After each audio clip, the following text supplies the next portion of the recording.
السلام عليكم ورحمة الله وبركاته. إن الحمد لله نحمده ونستعينه ونستغفره ونؤمن به ونتوكل عليه ونعوذ بالله من شرور أنفسنا ومن سيئات أعمالنا. من يهده الله فلا مضل له ومن يضلل فلا هادي له. وأشهد أن لا إله إلا الله وحده لا شريك له وأشهد أن سيدنا ومولانا محمدا عبد الله ورسوله صلى الله تعالى عليه وعلى آله وأصحابه وبارك وسلم تسليما كثيرا. أما بعد فأعوذ بالله من الشيطان الرجيم. بسم الله الرحمن الرحيم.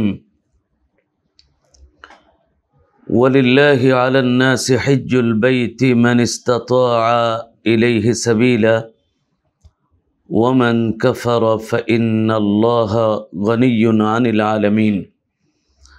آمنت بالله صدق الله مولانا العظيم وصدق رسوله النبي الكريم ونحن على ذلك من الشاهدين والحمد لله رب العالمين.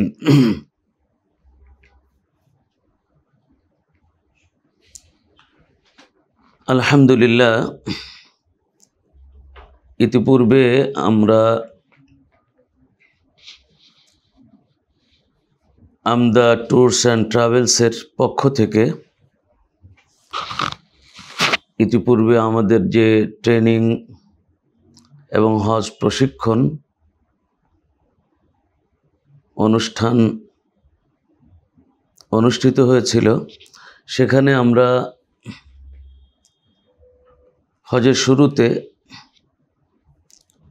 ওমরা সংক্রান্ত সফর থেকে শুরু করে ওমরার যে ফরজ এবং ওয়াজিব যে বিষয়গুলো আছে, দুইটা ফরজ তথা ইহরাম এবং বাইতুল্লাহ তাওয়াফ করা, এবং উমরার দুইটা ওয়াজিব সাফা মারওয়ার সাই এবং মাথার চুল হলক বা কসর, অর্থাৎ সম্পূর্ণ চেষে ফেলে বা ছেটে ফেলে এহরাম থেকে মুক্ত হওয়া, এই সংক্রান্ত বিস্তারিত আলোচনা আমরা প্র্যাকটিক্যাল ট্রেনিংয়ের মাধ্যমে, প্রশিক্ষণের মাধ্যমে সম্মানিত আল্লাহ তাআলার ঘরের মেহমানদের সামনে উপস্থাপন করেছিলাম। সাথে সাথে সফরের বিভিন্ন খুঁটিনাটি বিষয়ও সেখানে আলোচিত হয়েছিল।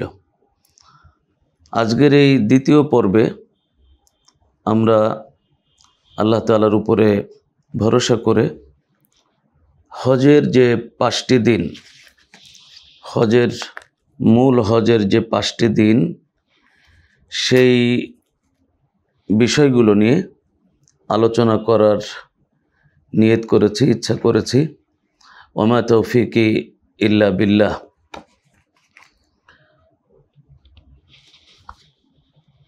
কোরআনে কারীমের যে আয়াতাংশ আমি তেলাওয়াত করেছি, এটা সূরা আলে ইমরানের আয়াত 96 নম্বর, 96 নম্বর আয়াতের একটা অংশ। আল্লাহ সুবহানাহু ওয়া তাআলা বলেন, ওয়ালিল্লাহি আলান নাসি হিজ্জুল বাইতি মান ইসতাতাআ ইলাইহি সাবিলা ওয়া মান কাফারা ফাইন্নাল্লাহা গানিয়্যুন আনিল আলামিন। যার অর্থ দাঁড়ায় হলো, যে সকল ইমানদারের পুরুষ বা মহিলা যাদের আল্লাহ তাআলার ঘরে হজের সময় পৌঁছানোর সামর্থ্য আছে, শারীরিক সামর্থ্য এবং অর্থনৈতিক সামর্থ্য, যে সকল মা বোনেদের উপর হজ ফরজ হয় তার জন্য মাহরামের ব্যবস্থা হওয়া ইত্যাদি, যার জন্য কোনো প্রতিবন্ধকতা নাই, শরীয়তসম্মত কোনো ওজর নাই, সামর্থ্য আছে, এরকম সকলের উপরে আল্লাহ তাআলা যে ভাষায় বলেছেন যে তাদের প্রত্যেকেরই হজের উদ্দেশ্যে আমার ঘরে আসা ফরজ। আল্লাহ বলেন যে এটা আল্লাহর পাওনা যে তারা আল্লাহ তাআলার ঘরে যাবেন। সাথে সাথে আল্লাহ এটাও বলেন ওমান কাফারা, যে অস্বীকৃতি জানায়, আল্লাহ তাআলার বিধানকে পিছনে ফেলে দেয়, অবজ্ঞা করে, অস্বীকার করে, অস্বীকৃতি জ্ঞাপন করে, আল্লাহ তাআলা বলেন তাহলে জেনে রাখো পৃথিবীর কোনো ব্যক্তির কোনো কিছুর পরোয়াই আল্লাহ তাআলা করেন না। আল্লাহ তাআলা সম্পূর্ণ অমুখাপেক্ষী। হাদিসে পাকের মধ্যে এমন বর্ণনাও এসেছে যার জন্য হজ ফরজ হলো, কিন্তু হজ না করে, অলসতা করে বা অবহেলা করে যে দুনিয়া থেকে বিদায় নিলেন, নবীজি সাল্লাল্লাহু আলাইহি ওয়াসাল্লাম বলেন যে সে ইহুদি বা নাসারা হয়ে মৃত্যুবরণ করুক, আমার কিছু এসে যায় না। অত্যন্ত কঠোর ভাষা আল্লাহ নবী এই বিষয়টা উপস্থাপন করেছেন।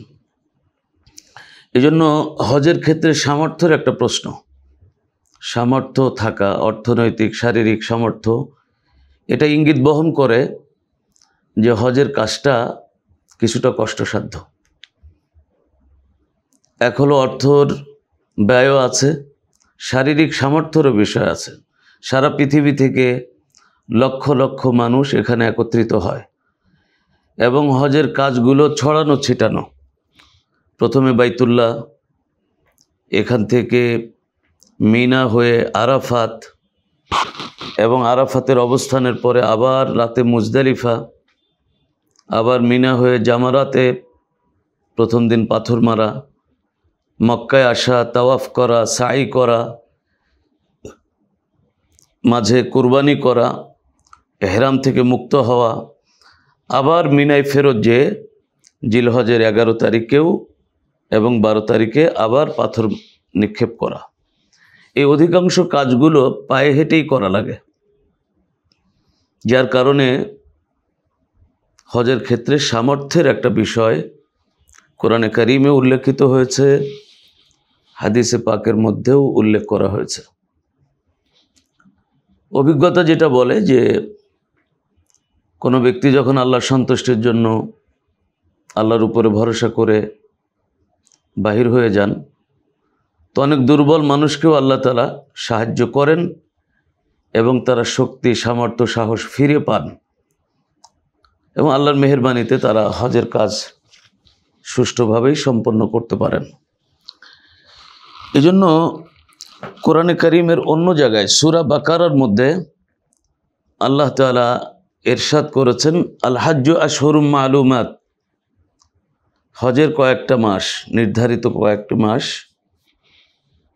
ফামান ফারাদা ফিহিন্নাল হজ, যে ব্যক্তি হজের এই সময়ে হজ করার জন্য মনস্থ করে নেয়, সিদ্ধান্ত নিয়ে নেয়, তো আল্লাহ তাআলা বলেন সে 3টি কাজ করবে না। ফালা রফাসা, এহরাম অবস্থায় কোনো ধরনের বৈধ যে জৈবিক চাহিদা পূরণের সুযোগগুলো আছে স্বামী স্ত্রী, এটাও নিষিদ্ধ। আর যেগুলো অবৈধ, পরনারীর দিকে তাকানো, বেপর্দা বা অশ্লীলতার আরও যত দিক আছে, টেলিভিশন, মোবাইলের বিভিন্ন ছবি ইত্যাদি, চলাফেরা, আচরণে অশ্লীলতা, প্রথমে আল্লাহ তাআলা এটা নিষেধ করেছেন। 2 নম্বর হলো আলা ফুসুকা, কোনো পাপ করবে না। এক হাদিসে আল্লাহ নবী বলেছেন যে পাপ হলো সেটাই যা তোমার অন্তরে খটকা সৃষ্টি করে এবং তুমি চাও না সেটা মানুষ জানুক। সুতরাং এমন প্রত্যেক আচরণ, কর্ম, এগুলো পাপের অন্তর্ভুক্ত। আর 3 নম্বর আল্লাহ তাআলা বলেন ওয়ালা জিদালা ফিল হজ, হজে কোনো ঝগড়া নাই, তর্ক বিতর্ক নাই। এই জন্য উলামা একরাম এবং অভিজ্ঞ লোকেরা বলেন যে হজের প্রধানতম একটা অবলম্বন এই সফরের জন্য সেটা হলো ধৈর্য, সহনশীলতা, একে অপরের প্রতি সহযোগিতার মনোভাব এবং শ্রদ্ধা পোষণ করা, দুর্বলদেরকে সহযোগিতা করা। এই বিষয়গুলো যদি সামনে থাকে ইনশাআল্লাহ আল্লাহ তাআলা হজের কাজকে সহজ করে দিবেন। আমাদের সকলকে আল্লাহ তাআলা বিশুদ্ধ নিয়তে এবং সুন্নাহ মোতাবেক হজের পুরো সফরের উমরা এবং হজের কাজগুলো, আনুষাঙ্গিক অন্যান্য ইবাদত বন্দেগীগুলো আদায় করে সকলকে হজ্জে মাবরুর নসিব করুন।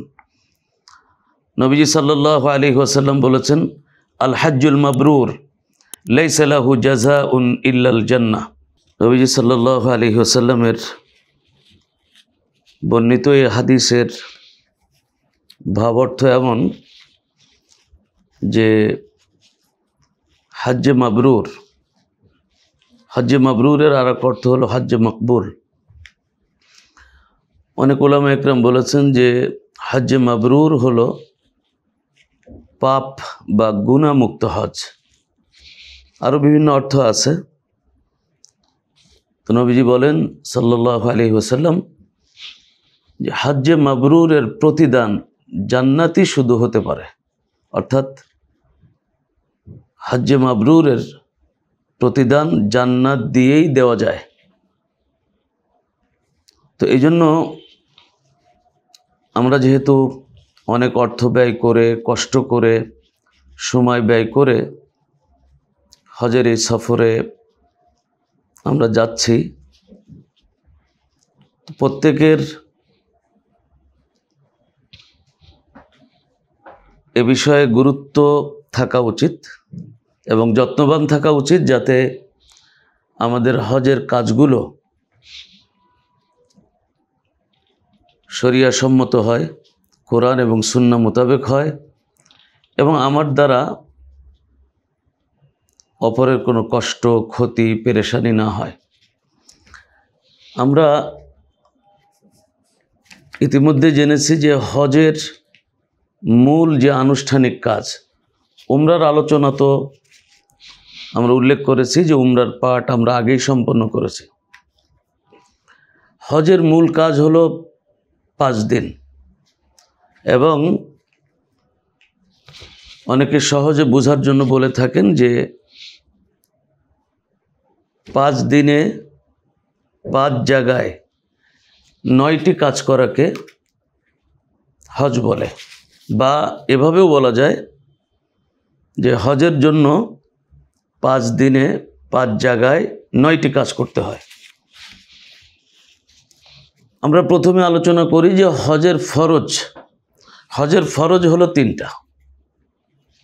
হজের ফরজ যেটা রোকন সেটা হলো 3টা। একটা হলো এহরাম। যেহেতু আমরা উমরার পাঠে এহরাম সম্পর্কে আমরা বিস্তারিত আলোচনা করেছি, ঠিক হজের ক্ষেত্রেও বিষয়টা একইভাবে এহরাম হবে। তখন উমরার নিয়তে আমরা তালবিয়া পড়েছিলাম, এখন হজের নিয়তে তালবিয়া পড়ব। বাকি যদি কোনো ব্যক্তি কারোর বদলি হজ করেন, সেই ক্ষেত্রে এতটুকু সংযোগ হবে, তিনি যখন উমরার নিয়তে তালবিয়া পড়তেছিলেন তখন বলবেন যে আমি অমুকের পক্ষ থেকে উমরার ইহরাম করলাম, এরপরে লাব্বাইক। হজের ক্ষেত্রে হলো যদি কেউ হজ্জে বদল করেন তাহলে যার পক্ষ থেকে তিনি হজ করতেছেন সেখানে নিয়ত করার সময় এহরামে বলবেন যে আমি অমুকের পক্ষ থেকে হজের এহরাম করলাম, এরপরে তালবিয়া পড়ে নেবেন এবং হজের প্রত্যেকটা কাজ যথানিয়মে করবেন।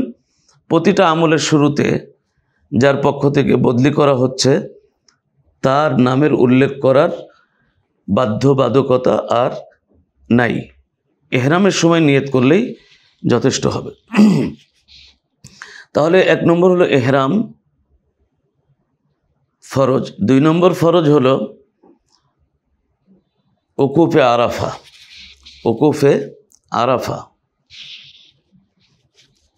এটা কাবা ঘর থেকে 12-13 কিলোমিটার দূরে একটা ময়দান।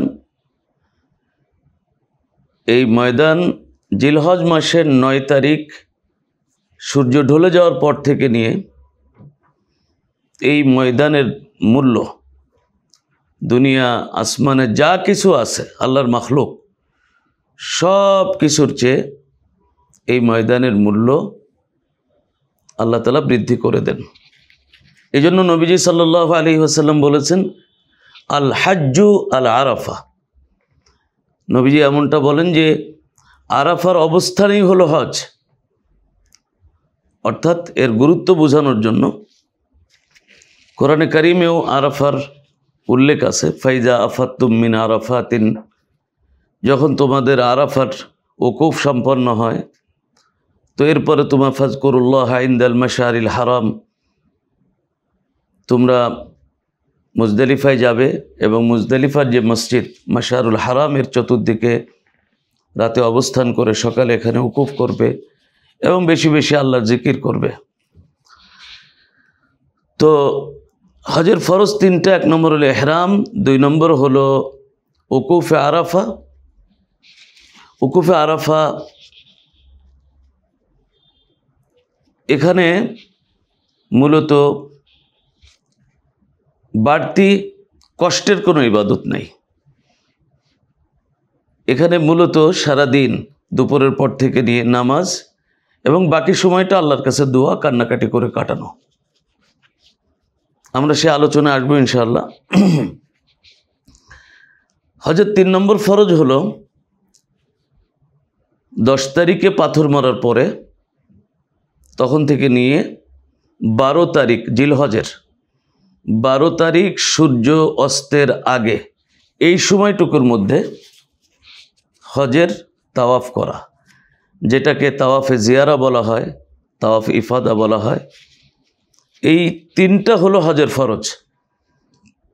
হজের ওয়াজিব হলো সর্বমোট 6টা। 1 নম্বর হলো 9 তারিখ জিলহজের 9 তারিখ সারাদিন আরাফায় অবস্থানের পরে আরাফায় মাগরিব না পড়ে মুজদালিফায় চলে যাওয়া। মুজদালিফায় রাতে খালি আকাশের নিচে থেকে সকালে ফজরের সূর্য ওঠার আগ মুহূর্তে কিছু সময় আল্লাহর কাছে দোয়া কান্নাকাটি করা, এটাকে উকুফে মুজদালিফা বলে। এটা হলো প্রথম ওয়াজিব। এরপরে দ্বিতীয় ওয়াজিব শুরু হয় 10 তারিখ সকালে পাথর মারা থেকে শুরু করে। 10 তারিখে শুধু বড় জামারায় 7টা পাথর নিক্ষেপ করতে হয়। তো এরপরে 11 তারিখে দুপুরের পর থেকে নিয়ে 3টা জামারায়, ছোট মেঝো বড় 3টা জামারায় 3 × 7 = 21, 12 তারিখেও 3 × 7 = 21। এই পুরো জামারার পাথর মারা সব কিছু মিলে একটা ওয়াজিব। তাহলে 2টা ওয়াজিব হলো। এরপরে হলো কোরবানি করা। কোরবানি এই ধারাবাহিকতা রক্ষা করা উচিত, অর্থাৎ 10 তারিখে পাথর মারার আগে যেমন কোরবানি চলে না, অনুরূপভাবে কোরবানি করার আগে চুল কাটা বা এহরাম থেকে মুক্ত হওয়াও চলে না। এই ধারাবাহিকতা রক্ষা করা জরুরি। বাকি 10 তারিখে পাথর মারার পরে কোরবানি করার মেয়াদও থাকে তখন থেকে নিয়ে 12 জিলহজের 12 তারিখ সন্ধ্যার আগ পর্যন্ত। যেমনিভাবে আগে বলেছি যে তাওয়াফ করার সময়ও থাকে জিলহজের 12 তারিখ সন্ধ্যার আগ পর্যন্ত। সেই ক্ষেত্রে যদি কেউ পাথর মেরে যাওয়ার পরে কোরবানি আগে করতে পারে তো চুল কেটে ফেলবে, স্বাভাবিক পোশাকে হজের তাওয়াফ করতে পারবে, সাই করতে পারবে। আর যদি কারোর কোরবানি বিলম্বিত হয় তো এই সময় যদি তিনি হজের তাওয়াফ বা সাই করতে চান, সেই ক্ষেত্রে এহরাম পরা অবস্থায় তিনি তাওয়াফ সাই করতে পারবেন। তাহলে ওয়াজিব আমরা কয়টা আলোচনা করলাম? উকুফে মুজদালিফা, নির্দিষ্ট দিনসমূহে জামারাতে পাথর মারা, এরপরে হলো কোরবানি করা।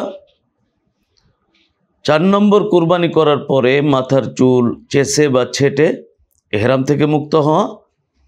5 নম্বর হলো হজের সাই করা। 6 নম্বরে আরেকটা ওয়াজিব হলো, যারা মক্কার বাহির থেকে হজ করতে মক্কায় যান, তারা মক্কা থেকে বিদায়ের আগে একটা তাওয়াফ করা। এই তাওয়াফের জন্য এহরামেরও প্রয়োজন নাই, স্বাভাবিক পোশাকে তিনি তাওয়াফ করতে পারবেন। এই তাওয়াফের পরে কোনো সাইও নাই। এই তাওয়াফকে তাওয়াফুল ওয়াদা বলে বা বিদায়ী তাওয়াফ বলে। তাহলে এই 6টা ওয়াজিব, 3টা ফরজ। তো আমরা সংক্ষেপে এহরামের আলোচনা তো আলহামদুলিল্লাহ উমরার সময় হয়ে গেছে। নর্মালি দেখা যায় 7 তারিখ নবীজি সাল্লাল্লাহু আলাইহি ওয়াসাল্লাম জিলহজের 8 তারিখ মক্কা থেকে ফজরের নামাজ আদায় করে তিনি মিনার উদ্দেশ্যে রওনা হয়েছেন। তখন তো প্রত্যেকে স্বাধীনভাবে মিনায় যেতে পারতেন এবং এই ধরনের ভিড়ও তখন ছিল না। এখন হাজিদের প্রচণ্ড ভিড় হওয়ার কারণে অনেক সময় 7 তারিখ অর্থাৎ আগের দিন সন্ধ্যা থেকেই হাজি সাহেবদের মিনার দিকে তাদেরকে নেওয়া শুরু হয়, মিনার দিকে নেওয়া শুরু হয়। উলামা একরামের তাদের সুচিন্তিত সিদ্ধান্ত হলো যে সার্বিক ব্যবস্থাপনার কারণে হাজি সাহেবদের নিরাপত্তা এবং কাজকে সুচারুরূপে আঞ্জাম দেওয়ার জন্য তারা যে রাতে আগেই চলে যান, এটার দ্বারা কেউ গুনাহগার হবে না। কারণ যদি আপনার জন্য নির্ধারিত গাড়ি মুআল্লিমের গাড়ি, কারণ হজের এই দিনগুলোতে পুরো ব্যবস্থাপনা সৌদি কর্তৃপক্ষ এবং মুআল্লিমের মাধ্যমে পরিচালিত হয়। সেখানে বাংলাদেশি এজেন্সি শুধু মালিকগুলো সমন্বয় করতে পারেন, যোগাযোগ করতে পারেন, কিন্তু সিদ্ধান্ত নেওয়ার পুরো ক্ষমতা এখতিয়ার সৌদি মুআল্লিম এবং অথরিটির কাছেই ন্যস্ত থাকে। এজন্য আমাদের অভিজ্ঞতা আমরা দেখেছি যে 7 তারিখে বলা হয়েছে 7 তারিখ রাতে এসার পরে গাড়ি চলে আসবে, কিন্তু অপেক্ষা করতে করতে কখনো রাত 12টা বেজে গেছে। এমনও হয়েছে যে আমাদের ফজরের পরে গাড়ি এসেছে।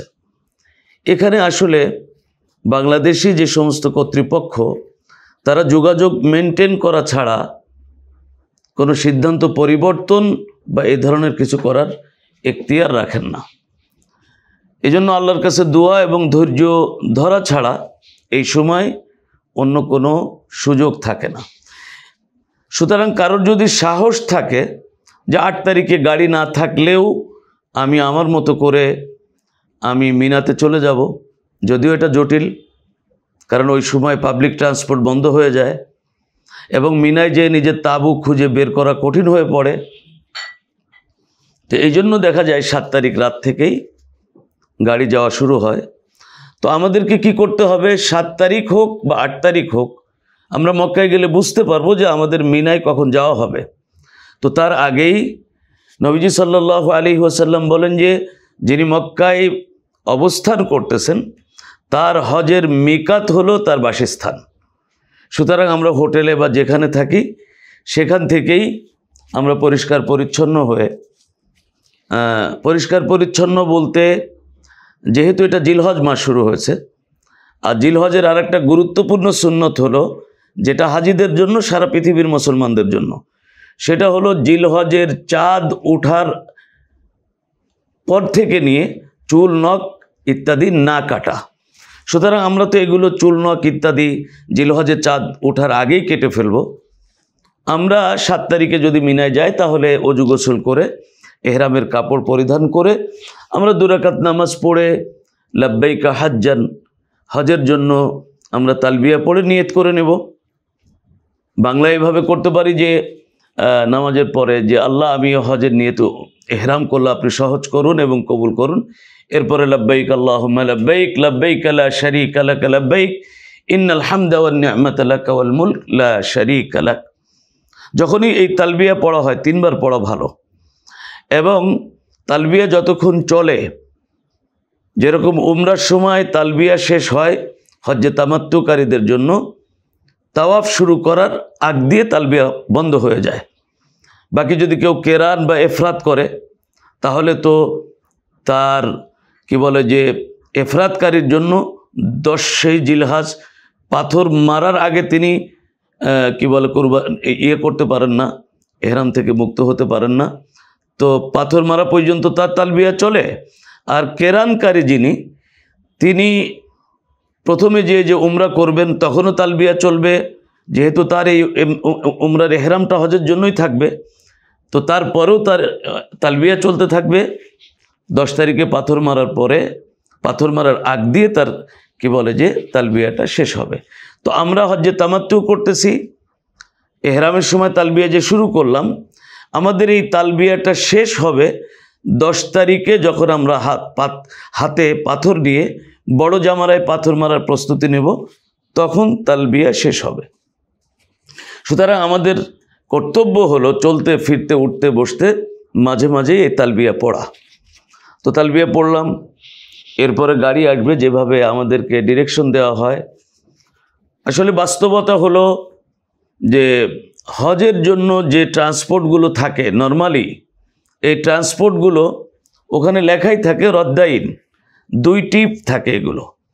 কিন্তু অনেক সময় হাজি সাহেবদেরকে যতই বলা হোক যে এই গ্রুপ আগের টিপে, এই গ্রুপ পরের টিপে, কিন্তু এই জনতাকে, হাজি সাহেবদেরকে সামলানো অনেক সময় কঠিন হয়।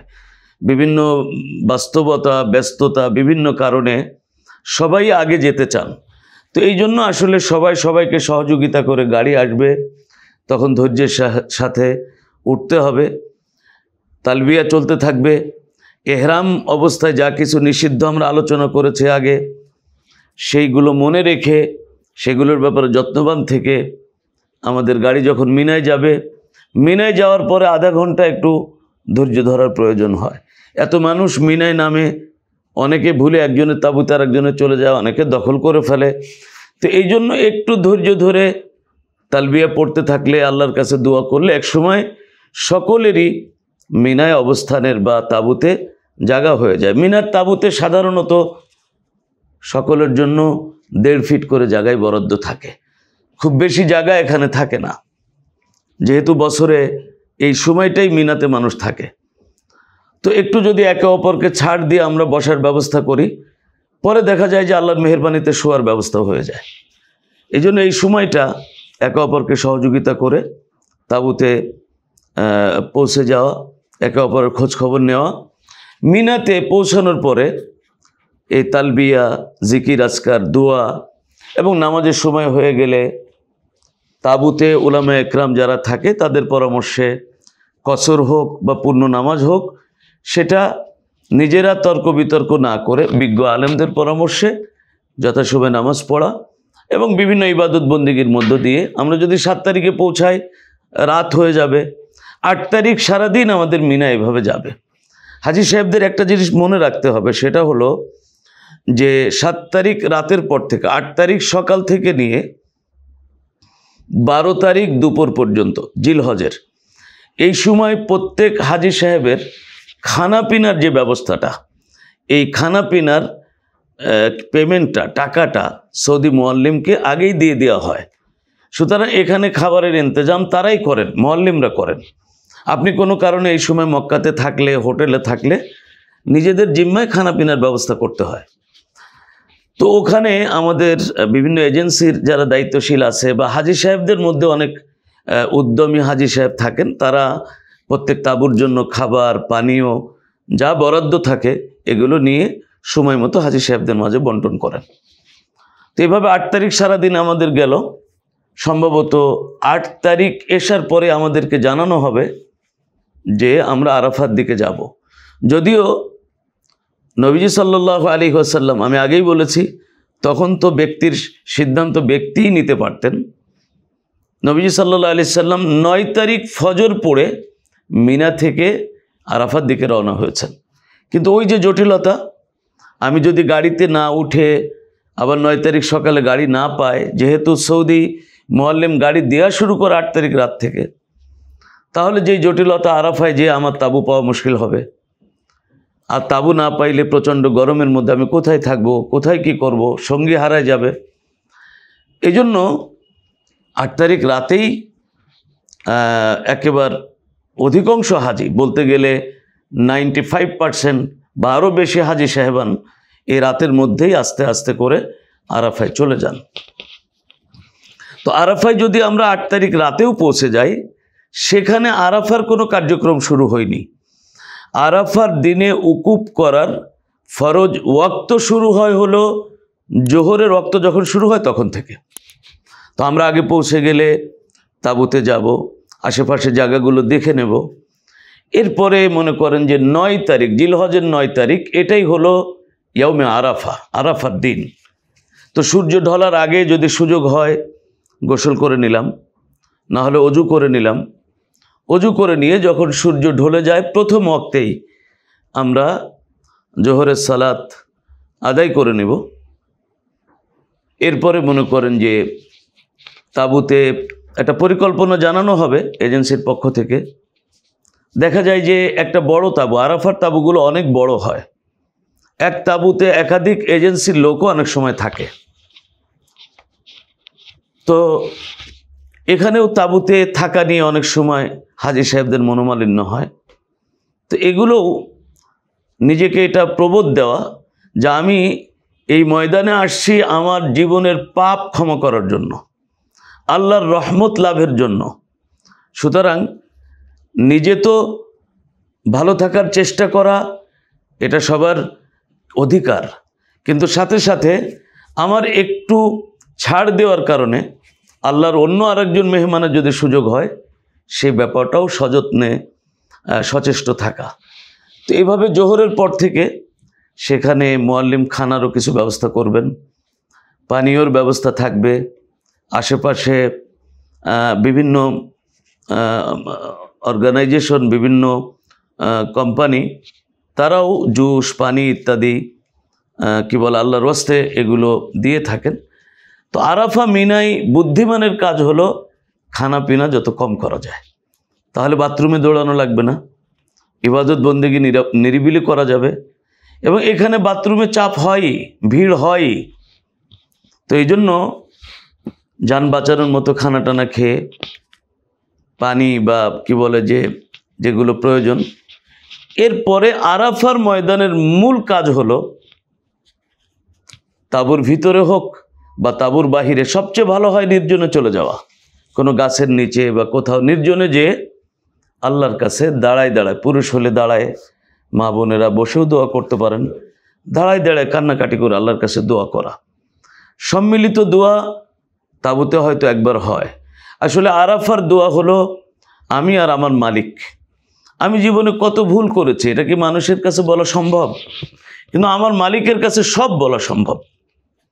কারণ নবীজি সাল্লাল্লাহু আলাইহি ওয়াসাল্লাম ইরশাদ করেছেন যে একজন হাজী সাহেবকে, সকল হাজী সাহেবকে লক্ষ্য করে আল্লাহ নবী সাল্লাল্লাহু আলাইহি ওয়াসাল্লাম বলেন যে তোমার ঘর থেকে বাহির হয়ে বাইতুল্লাহ তথা কাবা শরীফের দিকে তোমার গমন,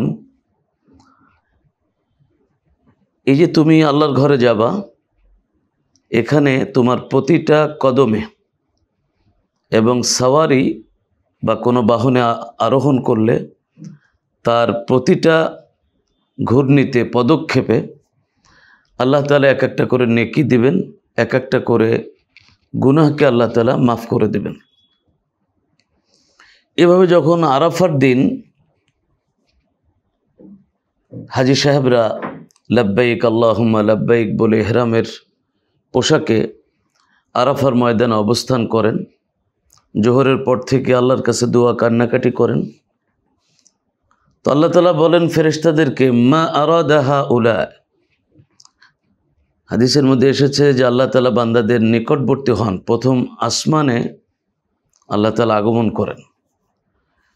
আল্লাহ তাআলার আগমন এটা আর একটা বিষয়, কিভাবে আল্লাহ তাআলা বিভিন্ন হাদিসে আল্লাহ তাআলার অঙ্গ প্রত্যঙ্গ বা সৃষ্টিজীবীর সাথে সাদৃশ্যপূর্ণ যে বিভিন্ন আচার আচরণ উচ্চারণের কথা আছে, সেগুলোর ব্যাপারে একটা মৌলিক কথা হলো লাইসা কামিসলিহি শাই। আল্লাহ তাআলার কোনো কিছুই সৃষ্টির অনুরূপ নয়। তো যাই হোক, আল্লাহ তাআলা প্রথম আসমানে বান্দার নিকটবর্তী হন আরাফার দিনে, এবং আল্লাহ তাআলা ঘোষণা করেন ফেরেশতাদের সামনে আল্লাহ তাআলা এই উপস্থিতি আরাফার ময়দানে যারা অবস্থান করেন হজের উদ্দেশ্যে, ফেরেশতাদেরকে আল্লাহ তাআলা বলেন যে দেখো, আমার এই বান্দিগণ দুনিয়ার বিভিন্ন প্রান্ত থেকে, দূর দূরান্ত থেকে এলোমেলো কেশে এবং ধুলি মলিন বেশে তারা আমার কাছে উপস্থিত হয়েছে। এত পথ অতিক্রম করে আমার ভয়ে তারা এখানে আগমন করেছে। তারা আমার আযাবের ভয় করে, আমার রহমতের আশা করে, অথচ তারা আমাকে দেখেওনি। তারা যদি আমাকে দেখত। এরপর আল্লাহ তাআলা তার বান্দা বান্দীদেরকে বলেন যে তোমার গুনাহ যদি বালুকা রাশির সমতুল্য হয়, বালুর পাহাড় পরিমাণ হয়, অথবা পৃথিবীর বয়স যতদিন গেছে আরও যতদিন হবে সেই পরিমাণ হয়, অথবা আকাশ থেকে যে পরিমাণ বৃষ্টি হবে সেই পরিমাণও হয়, আল্লাহ তাআলা বলেন যে তোমার এই সমুদয় পাপকে আল্লাহ তাআলা ধৌত করে দেবেন। এবং তুমি যে পাথর মারবে, তোমার পাথর মারার সওয়াব তোমার জন্য জমা থাকবে। এবং তুমি যে এরপরে মাথার চুল কাটবে, আল্লাহ তাআলা বলেন যে প্রতিটা চুলের বিনিময়ে একটি করে সওয়াব তোমার আমলনামায় লেখা হবে। অথবা তুমি যখন আমার সন্তুষ্টির জন্য আমার ঘরে তাওয়াফ করবে, তখন তোমাকে আমি এরকম করে দেব, আজকে কোনো সন্তান জন্ম নিলে যেরকম নিষ্পাপ হয়, আমি আল্লাহ তোমাকে সেভাবে নিষ্পাপ করে দেব। এজন্য এই মহামূল্যবান নিয়ামত আল্লাহ তাআলার রহমত এবং মাগফিরাত প্রাপ্তির এই সুযোগকে ছোটোখাটো বিভিন্ন ত্রুটি বিচ্যুতির জন্য, ঝগড়া ফ্যাসাদে বা এই ধরনের অনর্থক কাজে লিপ্ত হয়ে রহমতের এই বারিধারা থেকে বঞ্চিত হওয়া কোনো বুদ্ধিমান লোকের জন্য শোভনীয় নয়। এজন্য আরাফার ময়দানে আগেই বলেছিলাম দোয়া করা, মাতৃভাষায় দোয়া করা, তালবিয়া পড়তে থাকা। যেহেতু আরাফার দিন শুরু হয় জিলহজের 9 তারিখে, তো জিলহজ মাসের 9 তারিখ ফজর থেকে আরেকটা এক্সট্রা আমল আছে। সেটা হলো 9 তারিখ ফজর থেকে নিয়ে জিলহজের 13 তারিখ আসরের পর পর্যন্ত প্রত্যেক ফরজ নামাজের পরে তাকবীরে তাশরিক পড়া, লব্বাইক আল্লাহু আকবার লা ইলাহা ইল্লাল্লাহ আল্লাহু আকবার ওয়ালিল্লাহিল হামদ। নবী সাল্লাল্লাহু আলাইহি ওয়াসাল্লাম বলেছেন, আমি এবং আমার পূর্বের যত নবী আরাফাতে এসেছেন, দোয়া করেছেন, তাদের সমুদয় দোয়ার মধ্যে শ্রেষ্ঠতম একটা দোয়া হলো লা ইলাহা ইল্লাল্লাহ ওয়াহদাহু লা শারীকা লাহ লাহুল মুলকু ওয়া লাহুল হামদু ওয়া হুয়া আলা কুল্লি শাইইন কাদির। এছাড়া বিভিন্ন জিকির, ইস্তেগফার, দুরুদ এবং আল্লাহর কাছে দোয়া করতে করতে সন্ধ্যা পর্যন্ত এভাবে দোয়া করা। আরাফা মিনার নামাজ নিয়ে অনেক সময় তাবুতে কিছু তর্ক বিতর্ক হয়, কসর হবে নাকি পুরো হবে, আসর জোহর আরাফাতে একত্রে হবে নাকি আলাদা হবে। তো এই জটিল বিষয়গুলো বিজ্ঞ উলামা একরামের উপরে ন্যস্ত করে তাদের সিদ্ধান্ত অনুযায়ী আমল করার মধ্যেই নিরাপত্তা। তো এইভাবে আরাফাতে আমরা সময় কাটাবো। আমাকে মনে রাখতে হবে যে আরাফা 9 তারিখে কোরআনে কারিমে আল্লাহ তাআলা জিলহজের 10 রাতের কসম করেছেন, ওয়াল ফাজরি ওয়া লায়ালিন আশর।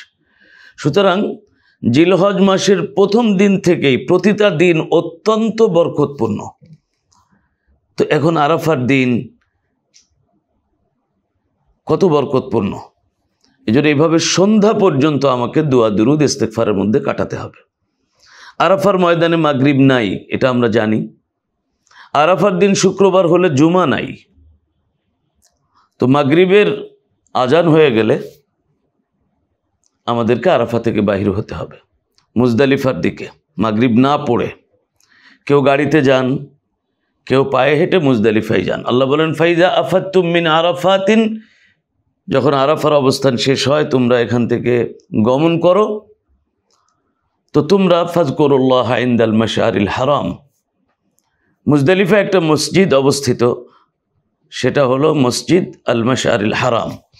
এই মসজিদের বিভিন্ন দিকে মুজদালিফার এই ময়দানে নবীজি জিলহজ মাসের 9 তারিখ দিবাগত রাত তিনি অবস্থান করেছেন খালি ময়দানে। এখানে যাওয়ার পরে প্রথমে মাগরিব, মাঝখানে সুন্নাত না পড়ে এশা, এভাবেই পড়া হয়। এরপরে যত দ্রুত সম্ভব এখানে বিশ্রাম নেওয়া, পিছনের যে ক্লান্তি, সামনে আরও অনেক কাজ আছে। সম্ভব হলে মুজদালিফা থেকে পাথরগুলো আমরা, কঙ্করগুলো সংগ্রহ করে নিতে পারি। কঙ্করগুলো ছোলা বুটের মতো হবে, বেশি বড়ও না বেশি ছোটও না। অনেকে কঙ্কর নিয়ে আবার ধৌত করেন, এটার প্রয়োজন নাই। তো কঙ্কর নিয়ে নিলাম।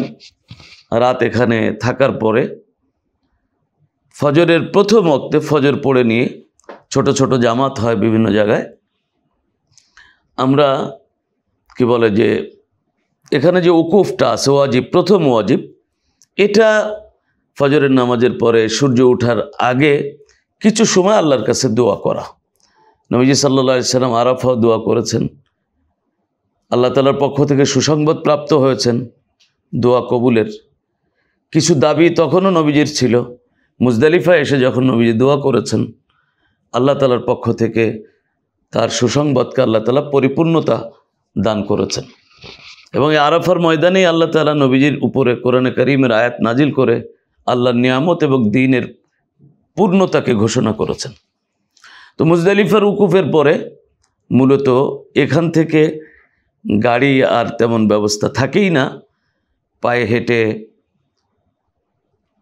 কি বলে যে জামারাতের উদ্দেশ্যে, যেখানে পাথর নিক্ষেপ করা হয়, রওনা হতে হয়। তো সজাগ থেকে জামারাতের উদ্দেশ্যে রওনা হতে হবে। অনেক মানুষ এমন আছেন যে তারা মুজদালিফা থেকে বাইর হয়ে প্রথমে মিনার তাঁবুতে চলে যান, রেস্ট নিয়ে বিকালবেলায় অনেকে পাথর মারেন। 10 তারিখে পাথর মারার ওয়াক্ত শুরু হয়ে যায় শবে সাদেক থেকে, এবং এই ওয়াক্তটা মাসনুন বা সুন্নাত ওয়াক্ত থাকে মাগরিবের আগ পর্যন্ত। কিন্তু বৃদ্ধ, অসুস্থ মহিলারা ইচ্ছা করলে মাগরিবের পরে এই রাত্রির সেহরির শেষ টাইম পর্যন্ত তারা পাথর মারতে পারেন। আর 10 তারিখে পাথর মারতে হয় শুধু বড় জামারাতে, বড় জামারা যেটা, অর্থাৎ মিনা থেকে আপনি যখন জামারাতের এই কম্পাউন্ডে ঢুকবেন, সেখানে প্রথম জামারা এটা বাদ দিয়ে, পরেরটা বাদ দিয়ে তৃতীয়, এটাই হলো বড় জামারা। অনেকে বড় শয়তান বলে, আসলে এটা শয়তান না, শয়তানকে পাথর মারার একটা প্রতীকী স্থান। তো সেখানে যে একটা একটা করে পাথর মারতে হবে। পাথর মারার ক্ষেত্রে অনেকে যে ভুলটা করেন, এখানে আরেকটা বিষয় বলিনি, সেটা হলো এহরাম পরার পরের থেকে আমরা লাব্বাইক বলতেছিলাম। 9 তারিখ সকালে আমাদের আর একটা জিকির শুরু হয়েছে, আল্লাহু আকবার, আল্লাহু আকবার, লা ইলাহা ইল্লাল্লাহ। আরাফার ময়দান থেকে আমরা কি বলে যে আর একটা জিকির আমাদের মধ্যে আমরা গেঁথে নিয়েছি, লা ইলাহা ইল্লাল্লাহু ওয়াহদাহু লা শারীকা লাহু লাহুল মুলকু ওয়া লাহুল হামদু ওয়া হুয়া আলা কুল্লি শাইইন কাদির। এবং আল্লাহ তাআলা যেটা বলেছেন যে এই পুরো পথ আরাফা থেকে মুজদালিফা, মুজদালিফা থেকে এই পুরো পথ, হারামের পথ জামারা হয়ে খুব বেশি পরিমাণ আল্লাহর জিকির করো। এবং আল্লাহ তাআলা তাদের প্রশংসা করেছেন যারা এইভাবে দোয়া করে, রব্বানা আতিনা ফিদ দুনিয়া হাসানা ওয়া ফিল আখিরাতি হাসানাতাও ওয়া কিনা আযাবান নার। পাথর মারার ক্ষেত্রে মানুষ যে ভুলগুলো করে, অনেকে ভিড়ের অজুহাতে দূর থেকে পাথর নিক্ষেপ করে। সবাইকে মনে রাখতে হবে যে পাথরটা এই জামারাতের পিলারের চতুর্দিকে যে বাউন্ডারি আছে এর ভিতরে ফেলতে হবে। জামারাতের এই স্তম্ভে পাথর লাগানো জরুরি না, আবার এই চতুর্দিকের চৌহদ্দি যেটা বাউন্ডারির মতো এর বাহিরে পড়লেও হবে না। এই জন্য অভিজ্ঞতা হলো একটু ধীর স্থিরভাবে আস্তে আস্তে আগায় গেলে খুব স্থিরভাবে এক একটা করে পাথর মারতে হবে, আল্লাহ আকবার বা বিসমিল্লাহ আল্লাহ আকবার বলে একটা একটা করে পাথর। রগমাল্লির শৈতান, রিদাল্লির রহমান, আল্লাহুম্মা জাআলহু হাজ্জাম মাবরুরা ওয়া যামবাম মাগফুরা ওয়া সাইয়াম মাশকুরা, বা আল্লাহু আকবার বলে বলে একটা একটা করে পাথর, 7টা পাথর নিক্ষেপ করে। বড় জামারাতের পরে পাথর নিক্ষেপ করে কোনো দোয়া নাই, চলে যেতে হবে। এই যে জামারাতে পাথর মারা শুরু করবে, এর আগে হাজি সাহেবদের তালবিয়া বন্ধ হয়ে যাবে, তালবিয়াটা বন্ধ হয়ে যাবে। তো পাথর মারলাম, পাথর মারার পরে ধারাবাহিকভাবে, আগেই বলেছে যে পাথর মারার আগে চুল কাটা যায় না বা কোরবানি করা যায় না। আগে পাথর মারা 10 তারিখে, এরপরে আপনি কোরবানি করবেন, কোরবানির পরে চুল কাটা। বাকি যদি কেউ কোরবানি দেরি হয় তাহলে চুল কাটবে পরে, কিন্তু কোরবানি না করে চুল না কেটে সময় থাকলে হজে তাওয়াফ করে নিতে পারেন। কোরবানি করার পরে চুল কেটে যদি কেউ তাওয়াফ করে তাহলে স্বাভাবিক পোশাকে করবেন। আর যদি কোরবানি করার আগে হজে তাওয়াফ সাই করেন তাহলে এহরামের কাপড়ে করবেন। তো এই অবস্থায় জামারাতের পরে যখন আমরা, এটা 10 তারিখ চলতেছে, হাজি সাহেবদের ঈদের নামাজ নাই। তো এরপরে আপনি যখন আসবেন মক্কাতে, বা কেউ মিনায় হয়তো ফিরে যেতে পারে, কেউ এই অবস্থায় এহরাম অবস্থায় হজের তাওয়াফটা করে নেন, সাই করে নেন, করতে পারেন। আবার কেউ কুরবানির অপেক্ষা করেন। তো যদি কুরবানি হয়ে যায়, যারা অভিজ্ঞ আছে তাদের সাথে পরামর্শ করে সেভাবে কুরবানি করবেন। সরকারিভাবে ব্যাংকে কুরবানির টাকা জমা দিলে সেখানে যে টাইমটা আপনাকে দেওয়া থাকবে, সেই টাইমের পরে আপনি হালাল হয়ে যেতে পারবেন। তাহলে এখানে বিষয়টা হলো যে হজের তালবিয়াটা বন্ধ হলো পাথর মারার আগে। কোরবানি করার পরে আমরা যখন চুল কাটতেছি তখন আমি আবার হালাল হয়ে যাচ্ছি।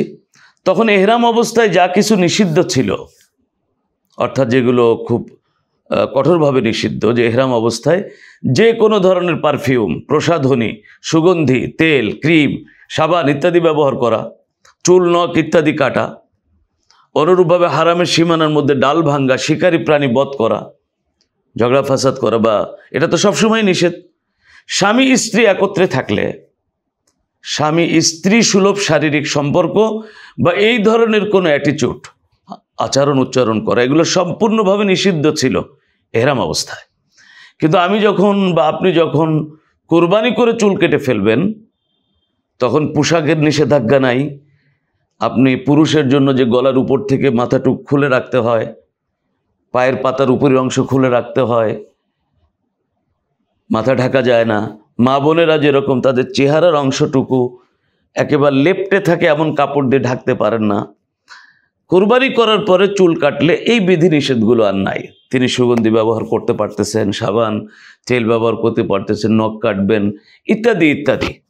কিন্তু কোরবানি করে চুল কাটার পরেও স্বামী স্ত্রীর একান্ত সম্পর্ক হালাল হবে না যতক্ষণ হজের তাওয়াফ সম্পন্ন না হবে।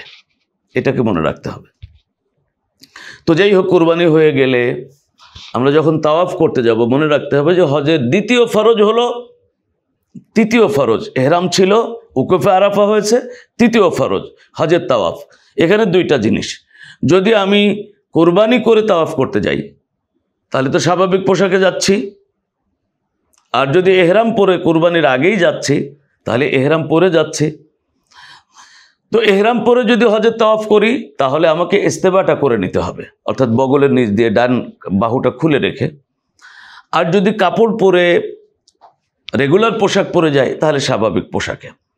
ওই উমরার যে ফরজ তাওয়াফ করেছিলাম ওইভাবে প্রথমে হজরে আসওয়াদের ওখানে যে নিয়ত করে নেব, নামাজের মতো হাত উঁচু করে হজের তাওয়াফ করতেছি।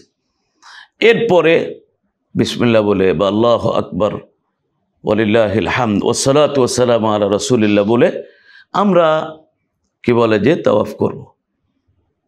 উমরার তাওয়াফে যে নিয়ম কানুন বলা হয়েছে সেভাবে, অর্থাৎ তাওয়াফের সময় আমার সিনাটা সামনের দিকে থাকবে।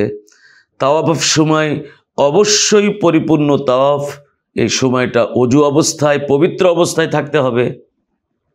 এক কদমও অজু ছাড়া সামনে যাওয়া যাবে না। ইচ্ছা করে আল্লাহর ঘরের দিকে ঘোরা যাবে না, তাওয়াফ সময় গল্প গুজব করা যাবে না, কোনো কারণে অজু করতে গেলে বা জামাত শুরু হলে যেখান থেকে আমি তাওয়াফ বন্ধ করছি সেখান থেকে বাকি পূরণ করতে হবে। 7টা চক্কর দিলে একটা তাওয়াফ হয়, এটা মনে রাখতে হবে। তো তাওয়াফে রমলের যে মাসালাটা, অর্থাৎ একটু বিদ্যর্পে হাঁটা, এটার মাসালা হলো যেই তাওয়াফের পরে সাই আছে সেই তাওয়াফের প্রথম 3 চক্করে রমল আছে। সুতরাং আমি এহরাম পরে থাকি বা স্বাভাবিক পোশাক পরে থাকি, যদি আমি অগ্রিম সাই করে না থাকি তাহলে রমল করব। তো হাজরে আসওয়াদ থেকে এইভাবে আমি দোয়া করতে করতে রুকনে ইয়ামানি থেকে রব্বানা আতিনা ফিদ দুনিয়া হাসানা ওয়া ফিল আখিরাতি হাসানা ওয়া কিনা আযাবান নার পড়তে পড়তে হাজরে আসওয়াদে আসলাম। তো আমার একটা চক্কর শেষ। তাওয়াফের শুধু প্রথমবারই কান পর্যন্ত হাত উঠে নিয়ত করে নিতে হয়, এরপরে বিসমিল্লাহ আল্লাহু আকবার, এরপর প্রত্যেকটা চক্করের শুরুতে বিসমিল্লাহ আল্লাহু আকবার ওয়ালিল্লাহিল হামদ ওয়াসসালাতু ওয়াসসালামু আলা রাসূলিল্লাহ। আরও কেউ অন্য দোয়া থাকলে করবেন, এবং পুরো তাওয়াফটা আল্লাহ তাআলা জিকির এবং দোয়ার মধ্যে কাটবে। তো এইভাবে 1 চক্কর, 2, 3, 4, 5, 6, প্রতিটা চক্কর হজরে আসওয়াদ থেকে শুরু, হজরে আসওয়াদে এসে শেষ। 7ম চক্কর শেষ হয়ে গেলে আমাদের যদি এহরাম পরা থাকে তাহলে বাহু ঢেকে নেব এবং আরেকবার ইশারা করে হাজরে আসওয়াদের দিকে আমরা আস্তে আস্তে বাইর হয়ে কি বলে যে আমরা মাকাম ইব্রাহিমের দিকে যাব। যারা পারি আমরা পড়বো আত্তাখিযু মিন মাকাম ইব্রাহিমা মুসাল্লা, সেখানে যে মাকাম ইব্রাহিমের পিছনে ডাইনে বামে আমরা 2 রাকাত তাওয়াফের নামাজ পড়ে নেব, সালাতুত তাওয়াফ, তাওয়াফের নামাজ, এভাবেই মনে মনে নিয়ত করে নিলে হবে। এরপরে সাই বাকি থাকলে নামাজের পরে আমরা প্রথমে সাফাতে উঠব, ইন্নাস সাফা ওয়াল মারওয়াতা মিন শাআইরিল্লাহ পড়তে পড়তে যে সাফাতে উঠলাম, আল্লাহর ঘরের দিকে তাকায় সাইকে আমরা শুরু করবো আল্লাহু আকবার বলে। পারলে লা ইলাহা ইল্লাল্লাহ, দুরূদ শরীফ, লা ইলাহা ইল্লাল্লাহু ওয়াহদাহু লা শারীকা লাহু লাহুল মুলকু ওয়া লাহুল হামদু ওয়া হুয়া আলা কুল্লি শাইইন কাদির, লা ইলাহা ইল্লাল্লাহু ওয়াহদাহু আনজাযা ওয়া'দাহু ওয়া নাসারা 'আবদাহু ওয়া হাযামাল আহজাবা ওয়াহদাহু। এটা পড়ে আমরা সাফা থেকে, এখানে আল্লাহ নবী বলেছেন আবদাউ বিমা বাদা আল্লাহু বিহি, আমি সেখান থেকেই শুরু করছি যেখান থেকে আল্লাহ শুরু করেছেন। কারণ কোরআনে কারিমে সাফার শব্দটা সাফা, এটা আগে এসেছে। তো আপনি মারওয়ার দিকে যাবেন, মাঝখানে সবুজ বাতির যে অংশটুকু একটু দৌড়ে পার হবেন, পুরো সময়টা জিকির, তাওবা, ইস্তেগফার, দুরুদের মধ্যে কাটবে। হাদিস শরীফের মধ্যে আসছে যে আল্লাহ তাআলা কাবা ঘরের তাওয়াফ এবং সাইর বিধান এজন্য দিয়েছেন যাতে আল্লাহর জিকির সমাজে, মানুষের জীবনে, মানুষের দেহ মনে প্রতিষ্ঠিত হয়ে যায়। এই জন্য এইভাবে সাফার থেকে মারওয়ায় গেলে একবার হয়ে যায়। সাফায় যেভাবে করেছেন মারওয়াতেও সেভাবে করে দোয়া করে আবার সাফার দিকে আসবেন, সবুজ বাতি দৌড়ে একটু পার হবেন, পুরুষরা, মহিলারা না। তো আবার সাফায় এভাবে সাফা থেকে শুরু হয়ে সাফা মারওয়া, সাফা মারওয়া, সাফা, 7ম চক্করটা শেষ হয়ে যাবে আপনি যখন মারওয়াতে যাবেন। তো যেহেতু উমরাতে বিষয়টা ছিল এমন যে উমরার সাই শেষ করার পরে চুল কাটতে হতো, কিন্তু হজের ক্ষেত্রে 10 তারিখে পাথর মারার পরে এরপরে কুরবানি করার সুযোগ আসে, কুরবানি করার পরে চুল কাটার সুযোগ আসে, চুল কাটলে তখন হালাল হয়ে যায়। তো যেহেতু এখানে হয়তো আর হালাল হওয়ার বিষয় নেই, আপনারা আগেই হালাল হয়ে যাবেন কুরবানি হয়ে গেলে, বা যদি এমন হয় যে আপনি তাওয়াফ সাই করলেন এখনও কুরবানি হয়নি, তাহলে আপনাকে হালাল হওয়ার জন্য কুরবানির অপেক্ষা করতে হবে।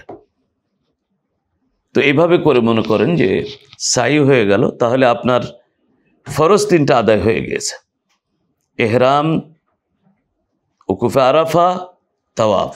ওয়াজিবও কয়েকটা আদায় হয়েছে, উকুফে মুজদালিফা 1, জামারাতে পাথর মারা আজকে শুরু করেছেন 10 তারিখে, 11 তারিখেও 3 জায়গায় 21টা পাথর, 12 তারিখেও 3 জায়গায় 21টা পাথর মারতে হবে, এই সব মিলে একটা ওয়াজিব হবে।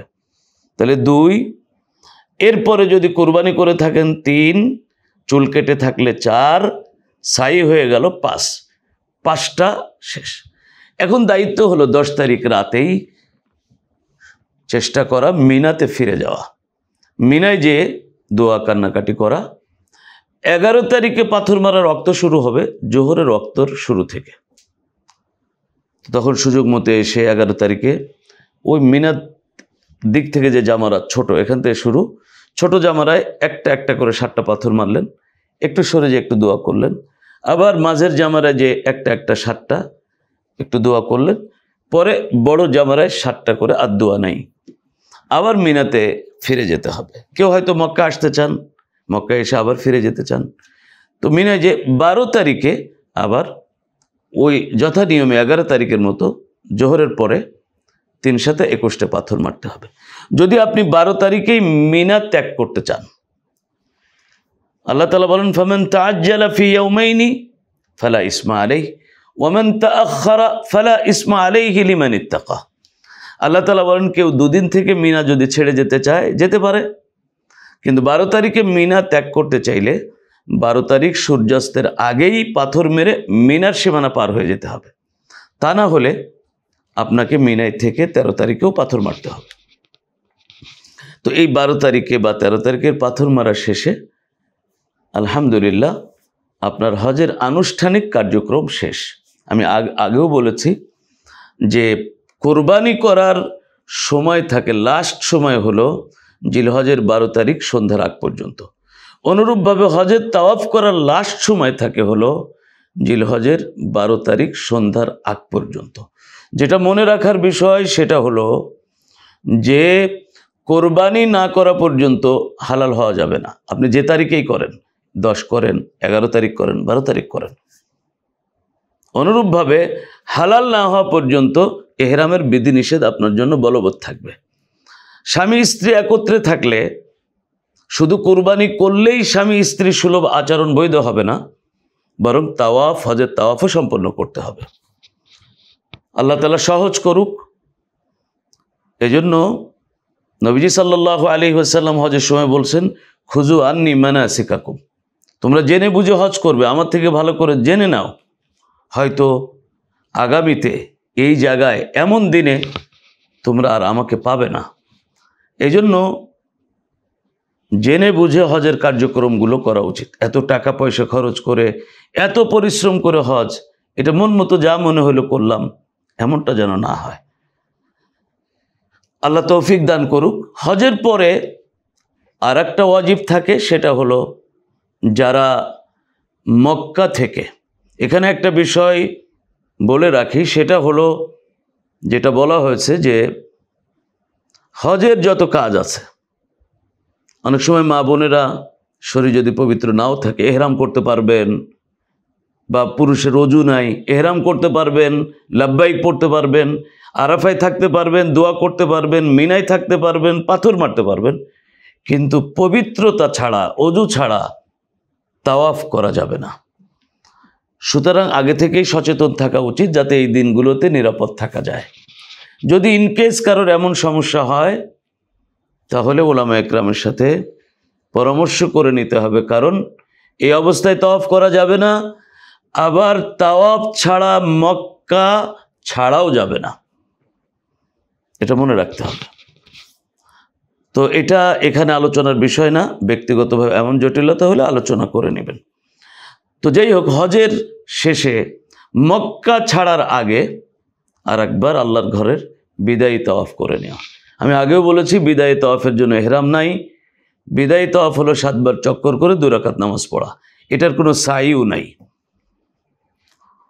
বিদায়ী তাওয়াফের আগে যদি কোনো মা বোনেদের মাসিক শুরু হয়ে যায় তা তার জন্য বিদায়ী তাওয়াফ মাফ, যদি এই সময়ের মধ্যে তাকে মক্কা ত্যাগ করতে বাধ্য হন তিনি।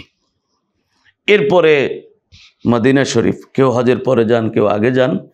মদিনাতে মূলত হজের কোনো পাঠ না, এটা প্রেমের পাঠ, ভালোবাসার পাঠ। যে নবীজি সাল্লাল্লাহু আলাইহি ওয়াসাল্লাম, যার ঋণ উম্মত কোনোদিন পরিশোধ করতে পারবে না,